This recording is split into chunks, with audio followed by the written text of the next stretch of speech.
Oh, welcome to It's Chris Smith time. I'm Chris Smith, and guess who I'm with tonight? My mother, Betty. Hello. We've filmed 2 in a row, so I'm allowing Betty to wear the same outfit as she wore in the Grease 2 book. Well. But we'll try to air these apart so it doesn't look like you wore them 2 days in a row. Oh. Because my mother changes her clothes every day. Well, and of so do course. I. Look, I'm professional. I'm wearing a new shirt called The Old Hospital on College Hill, Williamson, West Virginia.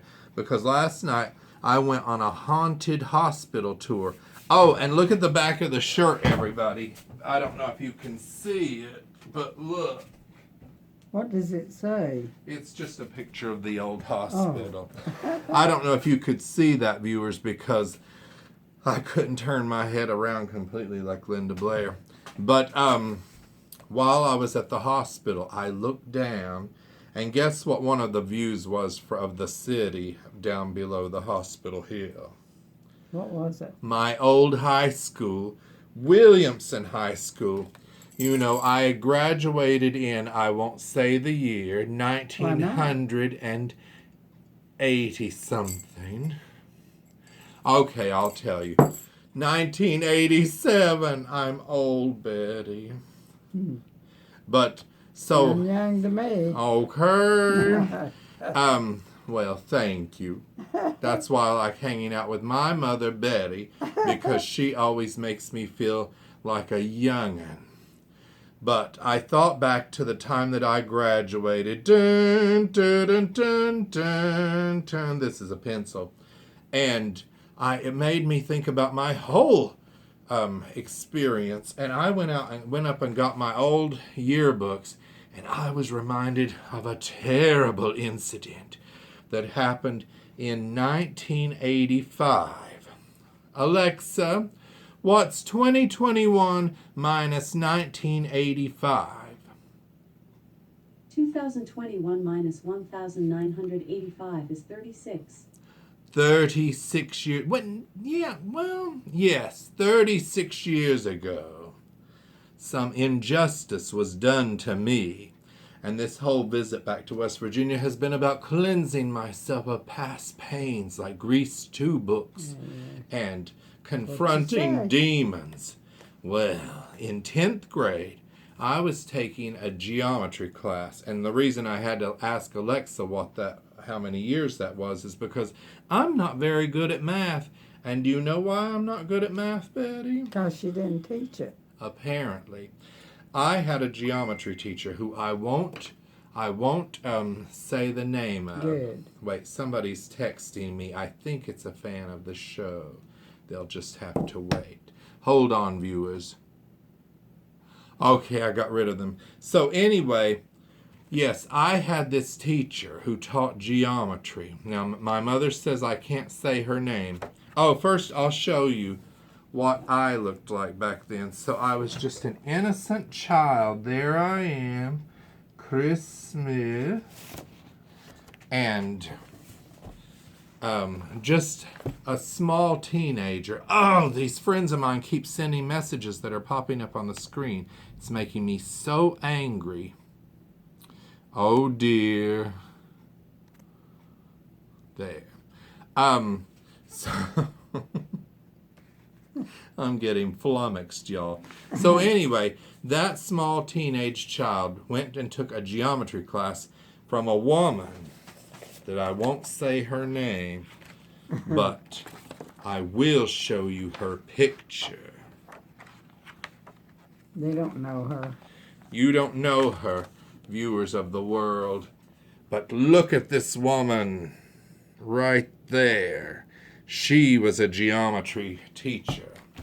And she would say to us, and I made good grades in algebra under Barbara Plotner in the 9th grade, and she told us, be careful because that 10th grade teacher might not be as good a teacher as me. That's what Barbara said. So, I'm sorry, viewers, I've had wine tonight. Delicious. So, This teacher used to say to us when she would teach geometry, I can't teach you geometry. You just have to know it. Well, I just don't know how you can know something that you don't know how to do. So it reminded me when I saw her picture. This woman, she later on in the second half of the year, when so many of us were either failing or making D's or low C's. Because she didn't teach you. Well, she couldn't teach us. We had just had to know it. But I've never been good at geometry. I'm not an architect. I don't care about all those lines. I don't care about all that, whatever they teach you in geometry. I just don't care. And I never needed it in life. You know what you do need, children? Proper grammar and proper writing skills. Very important. My mother always taught me that you must learn how to spell properly. She'd make me go and get the blue dictionary. Well, so I really didn't care about this Glora's class. Oops, I said her name, but I didn't say her last name. So don't anyone write her angry letters. She's probably retired. I forgive you, geometry teacher, if you're still alive. Good. Yes, I feel better already. Well, guess what she did first before I forgive her? She said that she had these Monopoly boards she was buying for another one of her classes. And if we wanted to, no pressure, if we wanted to contribute to the Monopoly fund, she would put it toward buying all these Monopoly boards for another class. And so I forget how much you made. You would get for your money, or how much we spent, or anything. It was like you would get 10 extra points or something. You couldn't buy yourself an A, but you could probably raise yourself from a D to a C or an F to a D. Oh, Betty, you're getting so sleepy. Yeah, I'm about to go to sleep. My mother is so tired because we've been trying to do this episode all day. Well, stay awake until the end of it. So this woman, I can even let you sleep if you want, and I'll do the episode by myself. This teacher sold all these points to students. And so when Betty found out about it, and I don't know how she found out, I probably had to borrow money or something. And Betty was like, I'm going to go to that school. And I was like, please, Betty, don't.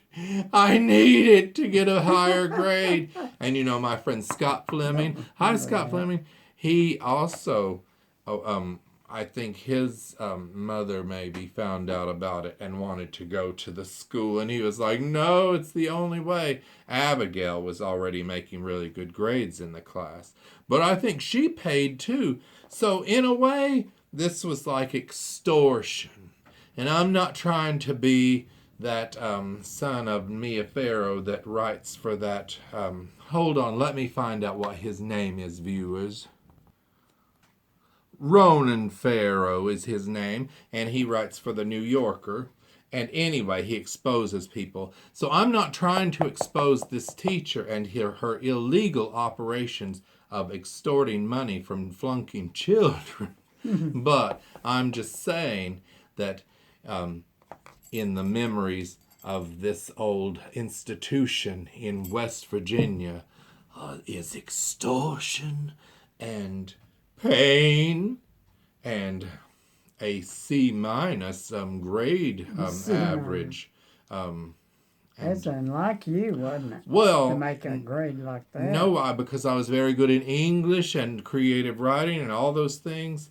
Oh, you know who two of my favorite teachers were? Oh, I hope I can find them. Should I pause this?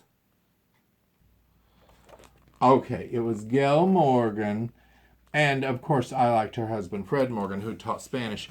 But I wasn't very good at Spanish. I was sort of like Spanish was my geometry in the language world. So not very good.